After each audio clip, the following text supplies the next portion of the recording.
자, 오늘 본문의 말씀은요, 우리 모두가 너무나도 잘 아시는 말씀입니다. 그런데 신기하게도 우리가 너무 잘 알기 때문에 본문에서 우리에게 주는 핵심적인 교훈을 놓칠 때가 있는 것 같습니다. 그래서 오늘은 이 본문이 우리에게 주는 여러 가지 소중한 교훈 중에서 나의 믿음이 위기의 순간에 나에게 전혀 도움이 되지 않는 경우와 내가 가진 믿음이 위기의 순간에 나에게 정말 도움과 힘과 위로와 격려가 되는 경우를 살펴보므로 이 본문의 말씀을 좀 나누도록 하겠습니다. 모니터 소리 조금 줄여주셔도 될 것 같습니다. 자, 우선 본문의 이야기를 잠시 말씀을 드리면은요, 예수님께서 평소 사랑하셨던 나사로가 병들어 죽게 되었다라는 소식을 우리 나사로의 누이들이 보낸 사람들에게 소식을 듣습니다. 이 소식을 듣고 웬일인지 예수님께서 즉시로 가서 나사로의 병을 고쳐주지 않고요, 그 있던 곳에 이틀을 더 유하시고 난 후에 제자들에게 나사로가 병들었으니 이제 나사로에게 가자라고 이야기를 합니다. 근데 이때의 상황이 어떠했냐면요, 요한복음 11장 8절에 보면 유대인들이 예수님을 돌로 쳐 죽이려고 하는 나사로가 있는 곳에 가면 유대인들에 의해서 돌에 맞아 죽을 수도 있는 그런 상황이었거든요. 근데 예수님께서 나사로가 잔다라고 하고 나사로에게 가자라고 하니 제자들이 안 그래도 가면 돌에 맞아 죽을 위기인데 예수님, 나사로가 잠들었으면 깨어날 것 아닙니까? 굳이 가지 맙시다 라고 이야기를 할 때 예수님께서 아니다, 나사로가 죽었다라고 이야기를 합니다. 우리 여기서 한 가지 기억할 것은 지금 나사로가 죽었다라고 그 누구도 예수님께 어떠한 소식을 전한 자가 없음에도 불구하고 예수님께서는 나사로가 죽었다라는 것을 아신다라는 거예요. 그러나 여러분, 예수님은 신적인 지식, 지혜를 가지고 있었기 때문에 모르는 것이 없으시다라는 것을 알 수가 있습니다. 어찌되었건 예수님께서 다시 나사로에게 가자라고 하니 예수님의 12제자 가운데요, 행동파 1위는 베드로입니다. 행동파 2위가 도마인데, 진짜 가면 우리 죽는데 예수님이 자꾸 가자니까 우리 예루살렘 가서 그냥 죽어버리자라고 말을 하면서 예수님을 따라서 나사로에게 가게 됩니다. 나사로의 무덤이 있는 베다니는 예루살렘에서 가깝기 때문에 많은 유대인들이 위문하러 왔고요, 나사로는 무덤에 있은 지 3일이 되었습니다. 아마도 무더운 날씨이기 때문에 예수님의 나사로의 시신에서 냄새가 나는 그런 상황이었던 것 같습니다. 마르다가 예수님께서 오신다는 소식을 듣고 한 걸음에 나가서 예수님을 맞이합니다.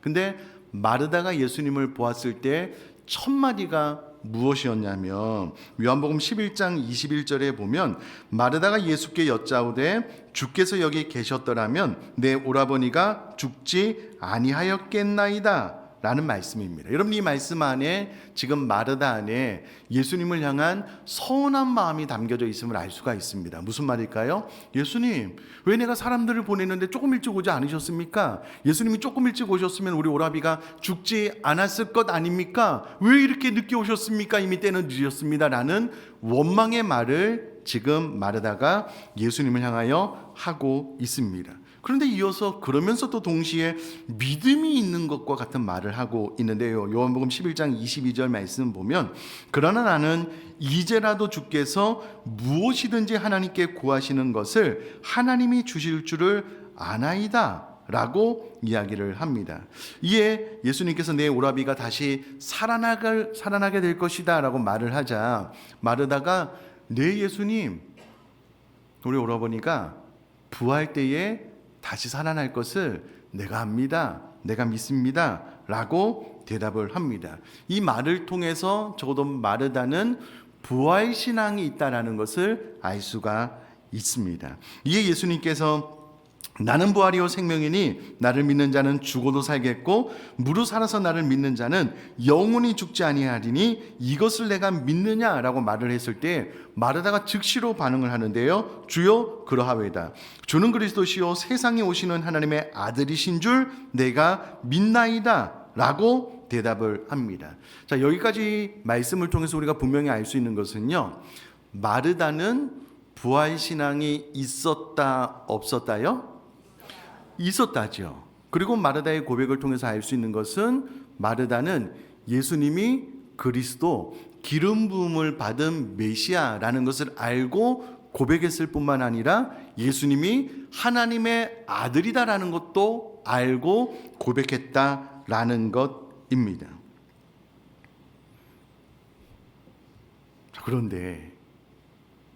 그런데 이 마르다와 마리아가 가지고 있는 믿음이 지금 현재 그의 오라비 나사로가 죽은 이 위기의 상황 가운데 그가 가지고 있는 믿음이 전혀 도움이 안 되는 거예요.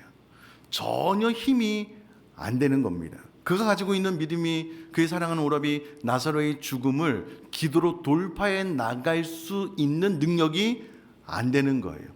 뿐만 아니라 믿음을 가지고 있는 것 같아요. 계속 고백을 하고 있으니까는요. 그런데 이 마르다의 말 안에는요, 전혀 믿음과 다른 반응을 보이고 있음을 알 수가 있습니다. 어떻게 알 수 있냐면요, 예수님께서 무덤에 가자 하시고요, 무덤에 도달했을 때에 돌을 옮겨 놓으라라고 말을 할 때요, 그 돌을 옮겨 놓지 못하도록 막은 사람이 마르다입니다.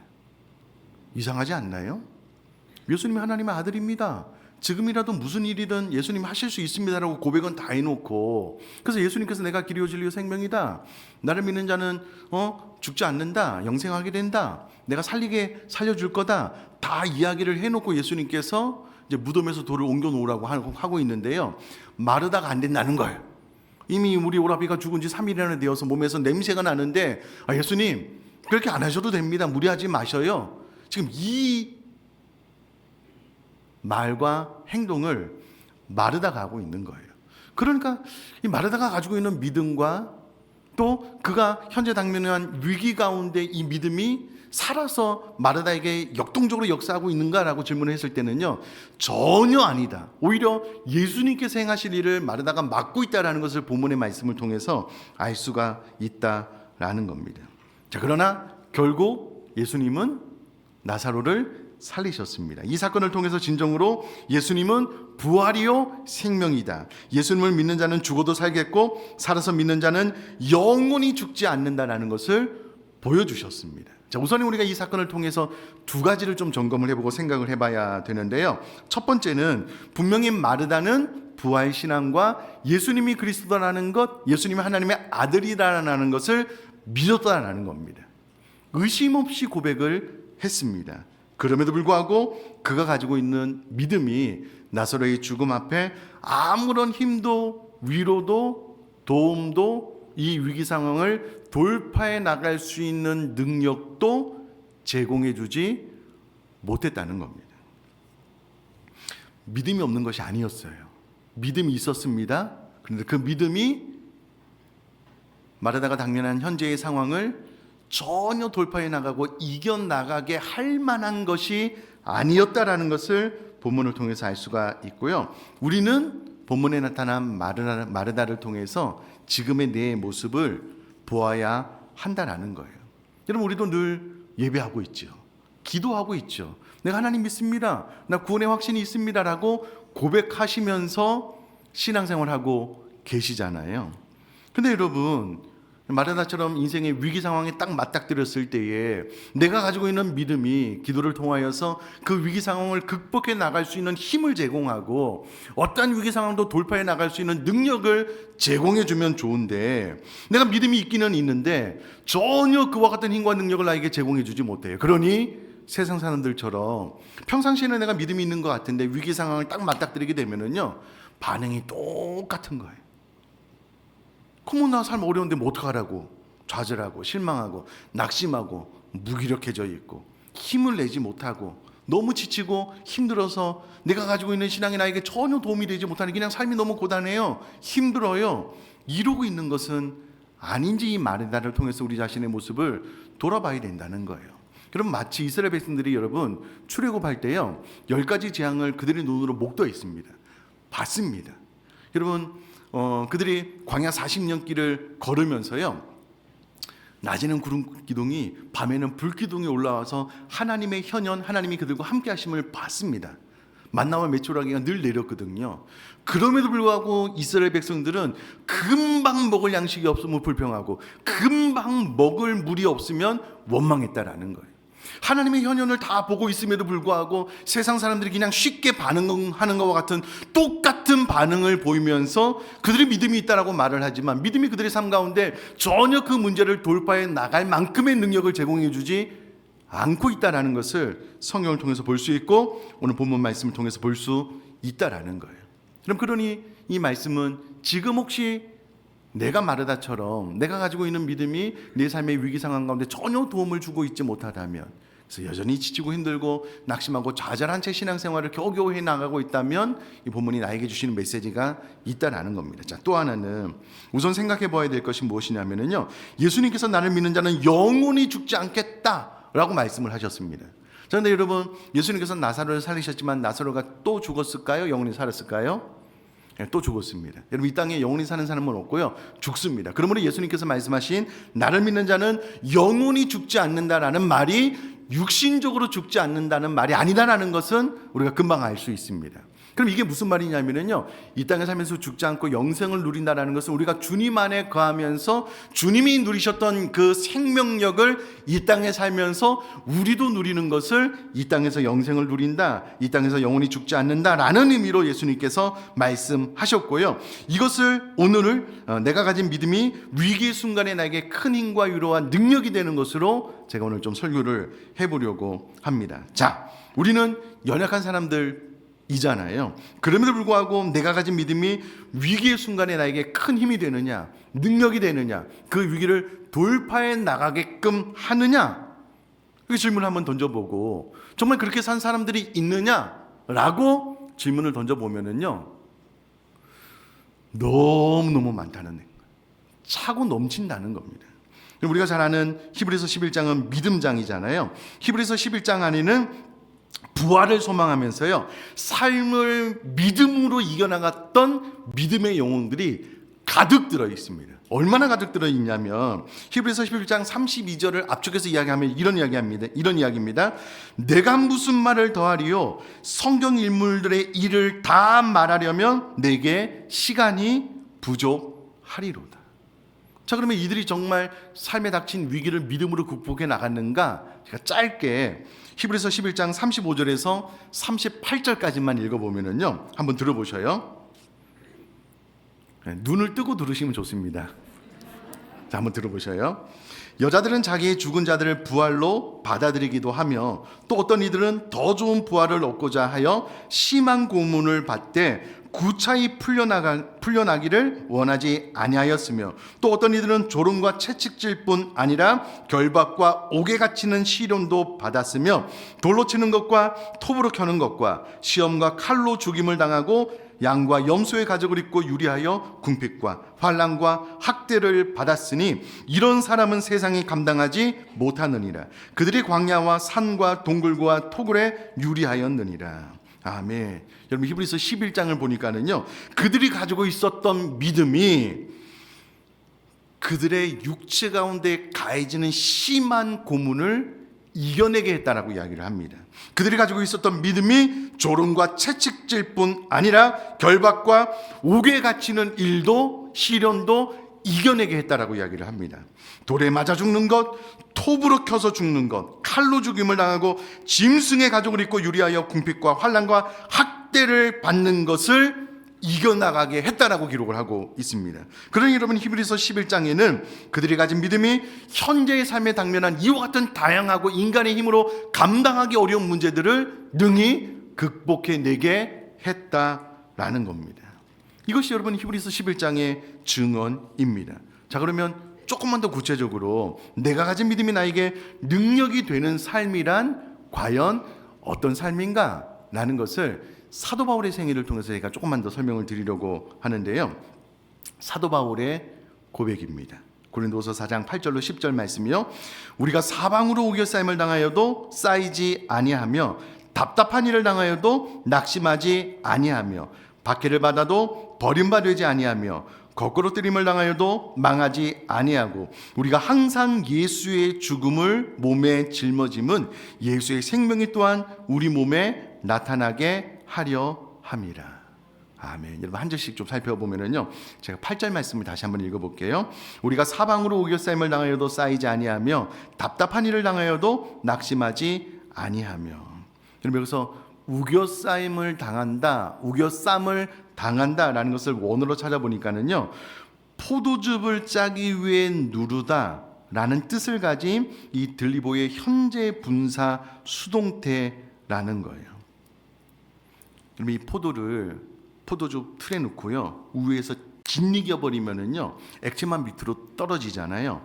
이것을 우겨쌈을 당하여도 라는 원어로 표현을 한 것이다라는 거예요. 그러면 사도 바울은 늘 그의 대적자들에게 쫓김을 당하면서 실제로 구타를 당하고 돌에 맞아서 죽을 뿐만 아니라 심리적인 압박, 다양한 어려움들이 있었습니다. 이 어려움들을 사도 바울이 느끼기에 어떻게 느꼈냐면, 그들이 내 몸을 포도주 안에 넣고 막 짓이겨서 내 마지막 피를 다 뽑아내는 듯한, 혹은 내 피를 다 말려버리려고 하는 듯한 압박, 우겨쌈을 가했다라는 거예요. 그와 같은 심리적인 영적인 어려움들이 실제로 육체적으로 돌에 맞아 죽었다가 깨어난 진짜 그와 같은 사건들을 통해서 나는 사방으로 우겨쌈을 당했다는 거예요. 근데 놀라운 것은 우리가 사방으로 우겨쌈을 당했지만 나는 우겨쌈을 당하지 않고 쌓이지 아니했다라고 8절에 고백을 하고 있습니다. 이게 왜 가능한가? 알지는 않았지만 고린도후서 4장 6절 말씀 보면은요, 하나님의 영광을 아는 빛이 내 안에 있다, 내가 이것을 소유했기 때문이다라고 사도 바울이 이야기를 해주고 있고요.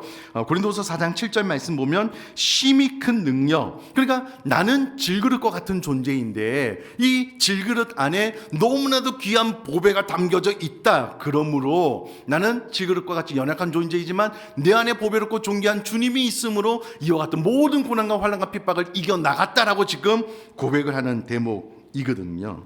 여러분 인간은 자신의 육체의 한계에 도달하면은요, 정신적인 심각한 압박을 당하면은요, 극복해내기 어렵습니다. 왜냐하면 우리는 연약한 그릇이기 때문에 그래요. 그러나 그렇다라고 하더라도 우리 안에 계신, 질그릇 안에 계신 보배롭고 존귀한 주님 나와 함께 하시고 그 주님 내 인생을 이끌어 가시면 내가 사방으로 우겨싸임을 당하는 이와 같은 현실 앞에 내가 놓여 있지만 나는 쌓이지 아니한다 라고 고백을 할 수 있었다라는 거예요. 그러니 여러분, 사도 바울은 진짜 그의 삶에 당면한 이 어려움들을요, 주님과 함께함으로, 믿음으로 극복해 나갔다, 그것도 의연하게 대처해 나갔다라고 지금 고백을 하고 있다라는 겁니다.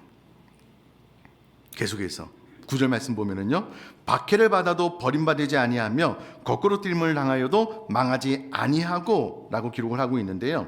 여러분 여기서 박해를 받다라는 말을 원어로 찾아보니까는요, 사냥하다라는 의미예요.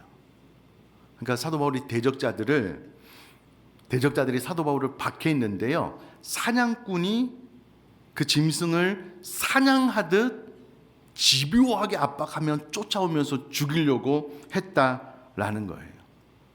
하는 목사님 쓰신 책 가운데 어떤 이제 성경 해석하기에 대해서 이렇게 책을 읽으면은요, 이 성경 말씀을 잘 주도 면밀하게 읽어야 된다라는 것을 가르치기 위해서요, 사냥꾼의 사냥 기술을 예를 드는 경우가 있더라고요. 그럼 저는 잘 모르겠는데요, 사냥꾼들은 본인이 타켓으로 잡은 그 짐승이 걸어간 그 발자국만 봐도요, 짐승의 크기, 무게, 상처가 있는지 없는지 이와 같은 것들을 다 한대요. 물론 우리 사람도 이제 좀 이렇게 한쪽이 어려서 이렇게 쩔뚝거리면은 이렇게 흙을 밟으면 그게 이제 표시가 나잖아요. 그걸 다 한대요. 그리고 집요하게 쫓아서 결국은 그 사냥감을 총으로 쏴서 죽여서 사냥하고 만대요. 사도 바울이 느끼기에 본인을 따라왔던 대적자들이 그와 같이 자기를 박해했다라고 이야기를 하고 있습니다. 여러분, 사도 바울을 죽이지 않으면 내가 먹지도 않겠다라고 사도 바울을 죽이기 위해서 쫓아다녔던 사람이 40명이나 됩니다. 그러니까 그 심리적인 압박은 말로 다 설명을 못할 거예요. 그러나 사도 바울은 이와 같은 사냥감이 된 것처럼 내가 늘 쫓기는 상황, 박해를 받아도 나는 버림받지 아니었다라고 고백을 합니다. 왜 그러냐면 히브리서 13장 5절 말씀 보니까는요, 그가 친히 말씀하시기를 내가 결코 너희를 버리지 아니하고 너희를 떠나지 아니하리라 하셨느니라. 이 약속의 말씀 때문에 내가 비록 사냥감처럼 쫓김을 받는 삶을 살아가고 있지만 주님 나와 함께 하겠다고 약속을 하셨으니 나는 버림받지 아니하였다. 그러나 나는 이 상황을 믿음으로 지금 극복해 나가고 있다라고 고백을 하고 있다라는 겁니다. 여러분, 거꾸로 들임을 당한다라는 말을 원어로 찾아보니까는요, 이 부분에 대해서 로버트슨이라는 분이 갑자기 습격을 당한 상태라고 주석을 해 놓았더라고요. 갑자기 습격을 당한 상태, 여러분 이것을 좀 추적해 보면은요, 사도행전 14장 19절 이하에 보면 사도 바울이 안디옥과 이고니온으로부터 루스드라까지 그를 추격해 온 열혈 유대인들에 의해서요, 갑작스러운 습격을 당해서 돌에 맞아서 급기어 이 사도 바울을 죽이려고 하는 사람이 야, 이 사도 바울 죽었다라고 성 밖에 내던진 일이 있습니다. 실제로 갑작스럽게 습격을 당해서 돌에 맞아서 죽었다고 생각해서 사도 바울을 성 바깥에 던져버린 거예요. 근데 사도 바울이 아마 죽었는지도 잘 모르겠는데 시간이 지나서 벌떡 일어나서 툴툴 털고 가서 또 복음을 증거했어요. 아마 이때의 사건을 이야기하지 않을까라고 추측을 해보게 되는데요. 갑자기 습격을 당하면 여러분 사람이 얼마나 위축되는지 아셔요? 오늘 댁에 돌아가셔서 저녁 늦은 시간에 가족들 가운데 한 명이 밤에 이제 물 먹으러 냉장고로 나올 때 문 뒤에 숨어 있다가 웍 한번 해보세요. 그냥 갑자기 그냥 웍만 해도요 기겁을 합니다. 장난을 쳐도 그래요. 그럼 진짜 상대방을 죽이려고 막 칼, 총 막 다 준비해 놓고요. 진짜 막 습격을 해서 이렇게 한번 돌에 맞아서 막 죽었다 살아나면요 그 트라우마가 평생 갈 거잖아요. 근데 여러분 사도 바울은 거꾸로 뛰임을 당해도 내가 갑자기 습격을 당했는데 나는 망하지 않는다는 거예요. 왜 난 거의 죽을 뻔했는데 하나님께서 살려주셨다라는 믿음이 있는 거예요. 그러니까 이와 같은 위협을 당하면 우리는요 어떤 그 트라우마 때문에 늘 삶이 위축돼요. 압박당하고 심리적으로 막 눌려가지고 정상적인 삶을 살지 못하잖아요. 근데 사도 바울은 아니라는 거예요. 내가 그거 100번 1000번 당해본들 내 사명 다하기까지 하나님께서 나를 죽이지 않으실 것이기 때문에 나는 망하지 않는다, 나는 살아난다 라고 고백하면서 그 위기의 순간도 트라우마로 받지 않고 믿음으로 지금 극복해 나가고 있다라고 고백을 하고 있다라는 거예요. 그럼 설령 진짜 설사 마지막에 사도 바울도 죽었잖아요. 순교했잖아요.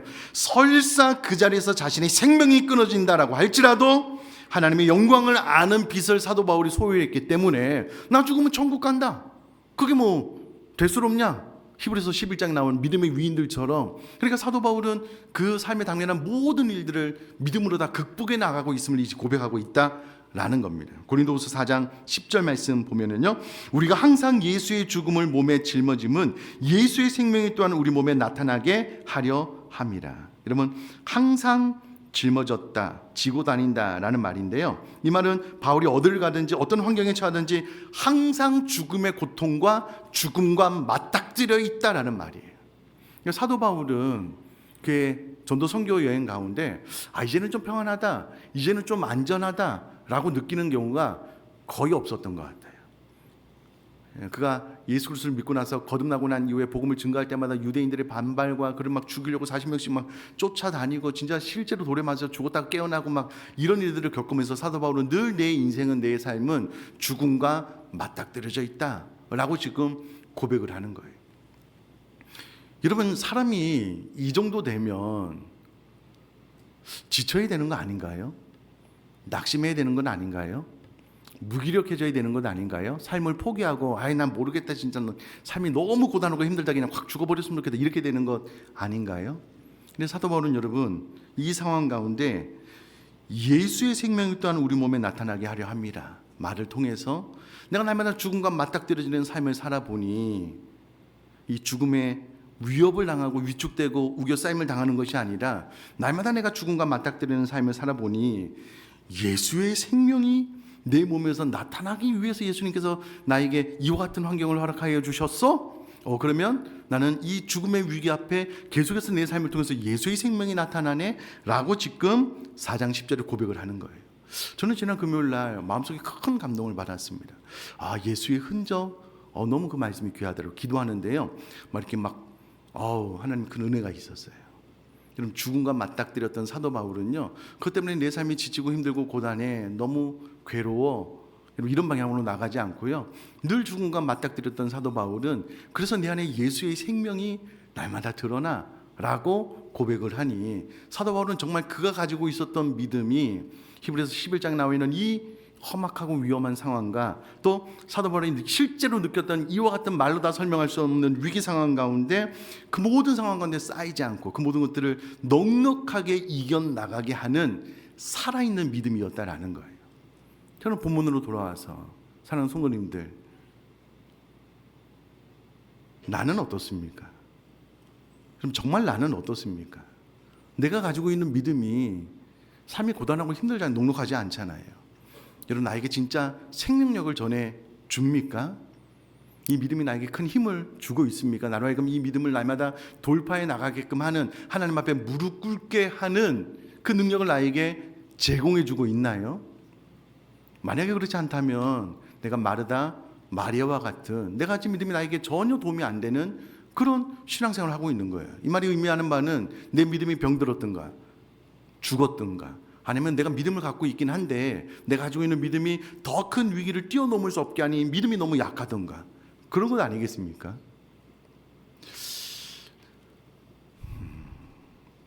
요즘 이게 마음 다해서 기도하는 것 중에 하나가요, 새벽 기도에도 그렇고 금요 성령 기도에도 그렇고 그 자리를 꿋꿋이 지켜나가셨던 믿음의 영웅들이 그 자리를 요즘 많이 지키지 못해요.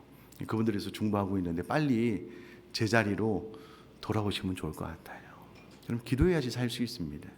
반대로 여러분, 내가 가진 믿음이 삶의 위기를 극복해 나가게 했던 히브리서 11장 보면 그와 같은 간증을 하고 있는 사람들이 너무 많아요. 사도 바울도 마찬가지고요. 그다음에 여러분, 내가 가진 믿음이 나로 하여금 어떠한 위기 상황을 만나도 넉넉하게 돌파해 나가게끔 하는 살아있는 믿음으로 신앙생활에 승리할 수 있는 저와 여러분 될 수 있기를 주님의 이름으로 축복합니다.